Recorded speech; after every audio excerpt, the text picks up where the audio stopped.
வளையல். இது வந்து கருகமணி போடுறவங்க இந்த வளையல போட்டா ரொம்ப அழகா இருக்குங்க. கருகமணி வளையல், கருகமணி, கருப்பு ஸ்டோன் வச்ச தோடு, கருப்பு ஸ்டோன் வச்ச ரிங்கு, கருப்பு ஸ்டோன் போட்ட பேபி டாலர்.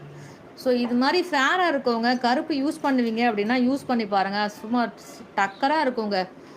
ஸோ அத சொல்றதுக்கு வார்த்தைகள் இல்ல. அவ்வளோ ஒரு அழகா இருக்கும். ஸோ அந்த காம்பினேஷன்ல யூஸ் பண்ணுவீங்க அப்படின்னா, இந்த வளையல் சாதாரண வளையல் இல்லங்க. பயங்கர ஹெவி வளையல். அ என்ன சொல்றது?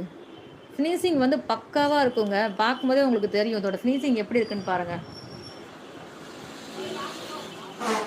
இத எப்படி யூஸ் பண்ணுங்கிற டூல்ஸ் தான் இப்ப நான் குடுத்துருக்கேன் உங்களுக்கு. கருப்பு கருப்பு பீட்ஸ் வச்ச வளையல் வாங்கிட்டீங்களா? அதே மாரி யானை முடி வச்ச மோதிரம் போடுங்க. இல்லன்னா கருப்பு ஸ்டோன் வச்ச மோதிரம் போட்டுக்கோங்க. அதே மாரி கருப்பு பீட்ஸ் உள்ள தோடு போட்டுக்கோங்க. கருப்பு ஸ்டோன் வச்ச டாலர் போட்டுக்கோங்க. பேபி டாலர் செயின் இருக்கு இல்லையா? அதில கருப்பு பீட்ஸ் வச்சிருக்கும் இல்லையா? ஸோ அது